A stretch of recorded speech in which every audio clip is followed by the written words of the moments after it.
Morning ಎಲ್ಲರೂ ಹೇಗಿದ್ದೀರಾ? I hope ಎಲ್ಲರೂ ಚೆನ್ನಾಗಿದ್ದೀರಾ ಅಂತ ಭಾವಿಸ್ತೀನಿ. ನಾನು ಕೂಡ ತುಂಬ ಚೆನ್ನಾಗಿದ್ದೀನಿ. Welcome back to Aditya happy blogs YouTube channel. Friends, ಇವತ್ತು ನನ್ನ ಬರ್ತ್ಡೇ ಆಗಿರೋದ್ರಿಂದ ನನ್ನ ಮಗ ನೆನ್ನೆ ನೈಟೇ ಕೇಕ್ನ ತೊಗೊಂಡು ಬಂದು ಕಟ್ ಮಾಡಿಸಿದಂಥದ್ದು. ನಾನು ಮಲಗಿರೋಳನ್ನು ಬಿಡ್ದಾನೆ ಮಕ್ಕಕ್ಕೆ ನೀರು ಹಾಕಿ ಎಪ್ಸಿ ಅನ್ನೋಕ್ಕೆ ತುಂಬ ಟಯರ್ಡ್ ಆಗಿದ್ದರಿಂದ ನನಗೆ ಮಲ್ಕೊಂಡಿದ್ದ ತಕ್ಷಣ ನಿದ್ದೆ ಬಂದುಬಿಡ್ತಾಯಿತ್ತು. ಸೊ ನೆನ್ನೆ ನೈಟೇ ಅವ್ನು ಕೇಕ್ನ ತೊಗೊಂಡು ಬಂದು ಕಟ್ ಮಾಡಿಸಿದಂಥದ್ದು. ನಾನು ಕೂಡ ಸ್ವಲ್ಪ ದುಡ್ಡಲ್ಲಿ ಕೂಡಿಟ್ಕೊಳ್ಳೋಕ್ಕೆ ಅಂತ ಕೊಟ್ಟಿದ್ದ ದುಡ್ಡಲ್ಲಿ ಅವನು ಕೇಕ್ನ ತೊಗೊಂಡು ಬಂದು ಕಟ್ ಮಾಡಿಸಿದಂಥದ್ದು. ಚಾಕ್ಲೇಟ್ಸು, ಕೇಕ್ಸು ಎಲ್ಲ ಕೇಕ್ ಕಟ್ ಮಾಡಿಸಿ ಚಾಕ್ಲೇಟ್ ಎಲ್ಲ ತಂದು ಕೊಟ್ಟರು. ನನ್ನ ಮಗನಿಗೆ ಕೆಮ್ಮಿದ್ದರಿಂದ ಕೇಕ್ನ ಸ್ವಲ್ಪ ಕೇಕ್ ಕೊಟ್ಟಿದ ತಕ್ಷಣ ಅವ್ನು ನನಗೆ ಒಂಚೂರು ತಿನ್ನಿಸ್ಬಿಟ್ಟು ಇದು ಬೇರೆ ಬರೋ ಕೇಕಲ್ಲ ಅವನೇ ತಿನ್ಕೊಂಡ.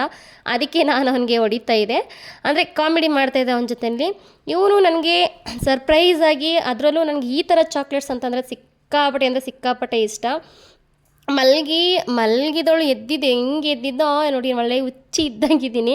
ಅದನ್ನು ಮುಗಿಸ್ಕೊಂಡು ನಾನು ಮಲ್ಕೊಂಡಿದ್ದೆ. ಇನ್ನು ಬೆಳಗ್ಗೆ ಎದ್ದು ಸಿಂಪಲಾಗಿ ಏನಾದ್ರು ನಾಷ್ಟ ಮಾಡಬೇಕು ಅಂತ ಹೇಳಿ ನಾನು ಟೊಮೆಟೊ ಗೊಜ್ಜು ಮತ್ತು ನೀರು ದೋಸೆನೂ ಮಾಡೋಣ ಅಂತ ಅಂದ್ಕೊಂಡಿದ್ದೆ. ಮೊದಲನೇದಾಗ ಒಂದು ಬಾಣಲಿನ ಇಟ್ಕೊಂಡು ಅದಕ್ಕೆ ಎಣ್ಣೆ ಹಾಕ್ಕೊಂಡು ಜೀರಿಗೆ, ಸಾಸಿವೆ, ಕರಿಬೇವು, ಬೆಳ್ಳುಳ್ಳಿ ಇದನ್ನೆಲ್ಲ ಹಾಕಿ ಚೆನ್ನಾಗಿ ಫ್ರೈ ಮಾಡಿಕೊಂಡು ಅದಕ್ಕೆ ಸಣ್ಣದಾಗಿ ಹಚ್ಚಿಟ್ಕೊಂಡಿದ್ದಂಥ ಈರುಳ್ಳಿನ ಹಾಕ್ಕೊಂಡೆ. ನಾನು ಅದಕ್ಕೆ ಈರುಳ್ಳಿನೂ ಅಷ್ಟೇ ಜಸ್ಟು ಹಸಿ ವಾಸನೆ ಹೋಗೋ ತನಕ ಹುರ್ಕೊಂಡೆ. ಏಕೆಂದರೆ ಅದು ತಿನ್ನುವಾಗ ಈರುಳ್ಳಿ ಕರ್ಮ ಅಂತ ಬಾಯಿಗೆ ಸಿಗಬೇಕು. ಆದ್ದರಿಂದ ನಾನು ಆ ಥರ ಮಾಡ್ಕೊಂಡಿದ್ದಂಥದ್ದು. ಈರುಳ್ಳಿ ರೋಸ್ಟ್ ಆದಮೇಲೆ ಹಸಿಮೆಣ್ಸಿನ್ಕಾಯಿನ ಹಾಕ್ಕೊಂಡಿದ್ದೀನಿ. ಯಾಕೆಂದರೆ ಸ್ವಲ್ಪ ಖಾರ ಬೇಕು ಅಂತ ಹೇಳಿ ಹಾಕ್ಕೊಂಡಿರೋಂಥದ್ದು. ಇಲ್ಲಿ ನಾನು 10 ಟೊಮೆಟೊ ತೊಗೊಂಡಿದ್ದೆ. 10 ಟೊಮೆಟೊದಲ್ಲಿ 5 ಜಾಮೂನ್ ಟೊಮೆಟೊ, 5 ಹುಳಿ ಟೊಮೆಟೊ ಎರಡನ್ನೂ ಮಿಕ್ಸ್ ಮಾಡಿ ಹಾಕಿರೋ ಅಂಥದ್ದು ನಾನು. ಯಾಕೆಂದರೆ ಇವತ್ತು ಜಾಸ್ತಿ ರಿಸ್ಕ್ ತಗೊಳ್ಳೋದು ಬೇಡ, ಯಾಕೆಂದ್ರೆ ದೇವಸ್ಥಾನಕ್ಕೆಲ್ಲ ಹೋಗೋದಿತ್ತು, ದೇವಸ್ಥಾನ ಮುಗಿಸ್ಕೊಂಡು ಕೆಲಸಕ್ಕೆ ಹೋಗೋದಿತ್ತು, ತುಂಬ ರಿಸ್ಕ್ ತಗೊಳ್ಳೋದು ಬೇಡ ಅಂತೇಳಿ ಸಿಂಪಲಾಗಿ ಮಾಡ್ಕೊಂಡಿದ್ದಂಥದ್ದು. ಅರಿಶಿನ ಪೌಡ್ರ್ ಹಾಕ್ಕೊಂಡು ಖಾರಕ್ಕೆ ಎಷ್ಟು ಖಾರ ಬೇಕೋ ಅದಕ್ಕೆ ತಕ್ಕಂತೆ ನೋಡಿಕೊಂಡು ಹಸಿಮೆಣ್ಸಿನ್ಕಾಯಿನ ಹಾಕಿರ್ತೀವಿ. ಅದು ತಕ್ಕಂತೆ ನೋಡಿಕೊಂಡು ನಾನು ಸ್ವಲ್ಪ ಮೆಣ್ಸಿನ್ಕಾಯಿ ಪೌಡ್ರನ್ನು ಹಾಕ್ಕೊಂಡು ಅದು ಸ್ವಲ್ಪ ಮೆಲ್ಟ್ ಆಗಿದ ತಕ್ಷಣ ಸಾಫ್ಟ್ ಆಗ್ತಾ ಇದ್ದಂಗೆ ಅದರಲ್ಲೇ ನೀರು ಬಿಟ್ಕೊಳ್ಳುತ್ತೆ. ನೀರು ಹಾಕೋಂಥ ಅವಶ್ಯಕತೆ ಇರಲ್ಲ. ರುಚಿಗೆ ತಕ್ಕಷ್ಟು ಉಪ್ಪನ್ನು ಹಾಕಿ ಅದನ್ನು ನೀಟಾಗಿ ಮಿಕ್ಸ್ ಮಾಡ್ಕೊಂಡು ಇದಕ್ಕೆ ಮೇಯ್ನ್ ಬೇಕಾಗಿರೋದು ತೆಂಗಿನಕಾಯಿ. ಇದಕ್ಕೆ ತೆಂಗಿನಕಾಯಿ ಹಾಕಿದಷ್ಟು ತುಂಬ ಚೆನ್ನಾಗಿರುತ್ತೆ. ನಾನು ಮಾಡೋದು ಇದೇ ರೀತಿ ಟೊಮೆಟೊ ಗೊಜ್ಜು ತುಂಬ ಚೆನ್ನಾಗಿರುತ್ತೆ. ನೀವು ಒಂದ್ಸಲ ಟ್ರೈ ಮಾಡಿ. ಅದಕ್ಕೆ ಸ್ವಲ್ಪ ಕೊತ್ತಂಬರಿ ಸೊಪ್ಪನ್ನ ಹಾಕ್ಕೊಂಡ್ರೆ ಮುಗ್ದಿತ್ತು ಟೊಮೆಟೊ ಗೊಜ್ಜು. ನೀರೆಲ್ಲ ಬಿಟ್ಕೊಳ್ಳೋ ತನಕ ಚೆನ್ನಾಗಿ ಮಾಡ್ಕೊಂಡು ತಂದರೆ ಆಯಿತು. ನೆನ್ನೆ ನೈಟೇ ನಾನು ಅಕ್ಕಿನ ನೆನೆಸಿಟ್ಕೊಂಡಿದ್ದೆ. ಅದಕ್ಕೆ ಸ್ವಲ್ಪ ಅನ್ನನ ಹಾಕಿ ನೀಟಾಗಿ ರುಬ್ಬಿಟ್ಕೊಂಡಿದ್ದಂಥದ್ದು. ನೀರು ದೋಸೆ ಮಾಡೋಣ ಅಂತ ಹೇಳ್ಕೊಂಡು ಮಾಡಿಟ್ಟಿದ್ದಂಥದ್ದು. ನಾನು ಮಾಡಿದಾಗ ತುಂಬ ಚೆನ್ನಾಗಿ ಅಂತ ಅಷ್ಟೊಂದು ಈ ಮಂಗಳೂರು ಸೈಡೆಲ್ಲ ಮಾಡ್ತಾರಲ್ಲ ಆ ಥರ ಅಂತೂ ಬರಲಿಲ್ಲ. ನನಗೆ ಓಕೆ ಅನ್ನೋ ಥರ ಬಂತು. ನನಗೆ ಎಮರ್ಜೆನ್ಸಿಗೆ ಏನು ಮಾಡ್ಕೋಬೇಕು ಅಂತ ಯೋಚನೆ ಮಾಡ್ತಿದ್ದಾಗ ನನಗೆ ಸಡನ್ನಾಗಿ ಪ್ಲಾನ್ ಹೊಡೆದಿದ್ದೇನೆ. ಟೊಮೆಟೊ ಗೊಜ್ಜಿಗೆ ನೀರು ದೋಸೆ ತುಂಬ ಚೆನ್ನಾಗಿರುತ್ತೆ. ಇದಕ್ಕೆ ಮೊಳಕೆ ಕಾಳು ಸಾಂಬಾರು ಈ ಥರ ಏನಾರು ಮಾಡ್ತೀನಿ ಅಂತ ಕೇಳಿದ್ದಕ್ಕೆ ಮೊಳಕೆ ಕಾಳು ತೊಗೊಬಂದ್ಬಿಡು ಮಾಡ್ಕೊಡ್ತೀನಿ ಅಂತ ನನ್ನ ಮಗನಿಗೆ ಅಂದಿದ್ದಕ್ಕೆ ಬೇಡ, ನನಗೆ ಅದೆಲ್ಲ ಬೇಡ, ಟೊಮೆಟೊ ಗೊಜ್ಜು ಏನಿದೆ ಅದಕ್ಕೆ ನೀವು ಇದನ್ನು ಮಾಡಿಕೊಡಿ, ದೋಸೆ ಮಾಡಿಕೊಡಿ ಸಾಕು ಅಂತ ಹೇಳಿದಂಥದ್ದು.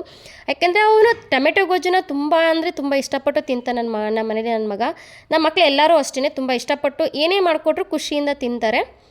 ಸೊ ನನ್ನ ಚಿಕ್ಕ ಮಗನಿಗೂ ದೊಡ್ಡ ಮಗನಿಗೂ ಇಬ್ಬರಿಗೂ ನಾನು ಟಿಫನ್ನ ಕಟ್ಕೊಂಡು ಇನ್ನು ನಾನು ರೆಡಿಯಾಗಿ ಪೂಜೆ ಎಲ್ಲ ಮಾಡಬೇಕಿತ್ತಲ್ಲ ಅಂತ ಹೇಳಿ ಅವನು ನನಗೆ ಸ್ವಲ್ಪ ಹಾಕಿ ಜಾಸ್ತಿ ಏನು ಬೇಡ ಅಂತ ನನ್ನ ಮಗ ಚಿಕ್ಕವನು ಹೇಳಿದಂಥದ್ದು. ಅದಕ್ಕೆ ಅವನಿಗೆ ನಾನು ಏನು ಮಾಡಿದೆ, ನನ್ನ ಸೈಡ್ಸಿಗೆ ಅಂತ ನಾನು ಏನೂ ಹಾಕಲಿಲ್ಲ.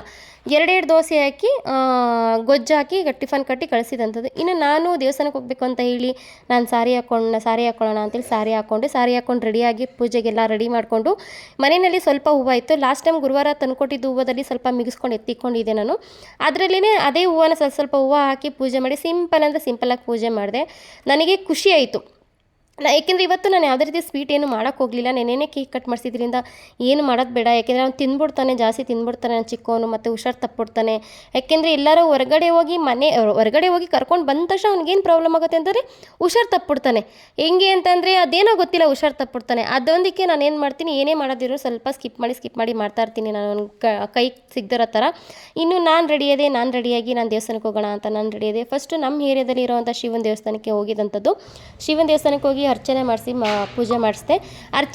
ಪೂಜೆ ಮಾಡಿಸಿ ಮಂಗಳಾರತಿ ಆಗುವಾಗ ಶಿವನು ಕೂಡ ನನಗೆ ಒಂದು ಕಡೆಯಿಂದ ಹೂವು ಕೊಟ್ಟರು, ಮಲ್ಲಿಗೆ ಹೂವನ. ಅದೇ ಹೂವನ ನನಗೆ ಕೊಟ್ಟರು ಮಾಡ್ಕೊಳ್ಳೋಕ್ಕೆ ಅಂತ. ನನಗೆ ಖುಷಿ ಆಯಿತು.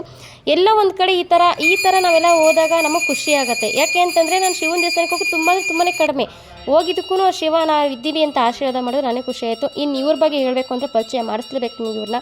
ಇವರು ಮಾರಮ್ಮ ಅಂತ. ನಾನು ಆರಾಧನೆ ಮಾಡೋ ದೇವರು, ನನಗೆ ಹೊಸ ಜೀವನ ರೂಪಿಸ್ಕೊಟ್ಟಂಥ ತಾಯಿ ಇವರನ್ನೇ. ಈ ಅಮ್ಮನ ಆಶೀರ್ವಾದ ಇಲ್ಲದೆ ಇರುತ್ತಾ. ಸೊ ಆ ಅಮ್ಮನ ಆಶೀರ್ವಾದ ಮುಗಿಸ್ಕೊಂಡು ಲಾಸ್ಟಿಗೆ ನಮ್ಮ ಮನೆಗೆ ಬಂದೆ. ನಮ್ಮ ಅಮ್ಮನ ಆಶೀರ್ವಾದನ ಪಡ್ಕೊಂಡು ನಾನು ಕೆಲಸಕ್ಕೆ ಹೋಗೋಣ ಅಂತ ಹೇಳಿ ಬಂದೆ. ನಮ್ಮ ಅಮ್ಮನ ಆಶೀರ್ವಾದನೂ ಸಿಕ್ತು. ನನಗೆ ಖುಷಿ ಆಯಿತು. ಈ ಸಲ ಬರ್ಡೇ ಅಂತೂ ತುಂಬ ಚೆನ್ನಾಗಾಯಿತು, ಸಿಂಪಲಾಗೆ ತುಂಬ ಚೆನ್ನಾಗಾಯಿತು. ಸೊ ನಾವು ಸಾಯಂಕಾಲ ರೆಸ್ಟೋರೆಂಟ್ಗೆ ಹೋಗೋಣ ಊಟಕ್ಕೆ ಅಂತೇಳಿ ಪ್ಲಾನ್ ಮಾಡಿ ಮನೆಯಲ್ಲಿ ಏನು ಮಾಡಲಿಲ್ಲ ನಾನು. ಇವತ್ತಿನ ಬ್ಲಾಗ್ ಇದಾಗಿತ್ತು. ಈ ಬ್ಲಾಗ್ ಏನಾದ್ರು ನಿಮ್ಗೆ ಚೂರಾದ್ರು ಇಷ್ಟ ಆಗಿತ್ತು ಅಂದರೆ ಲೈಕ್ ಮಾಡಿ, ಶೇರ್ ಮಾಡಿ, ಕಮೆಂಟ್ ಮಾಡಿ ಆ್ಯಂಡ್ ನನಗೂ ಕೂಡ ವಿಷಸ್ನ ತಿಳಿಸಿ. ನಿಮ್ಮ ಆಶೀರ್ವಾದ ಸದಾ ನನ್ನ ಮೇಲಿರಲಿ. Thank you all.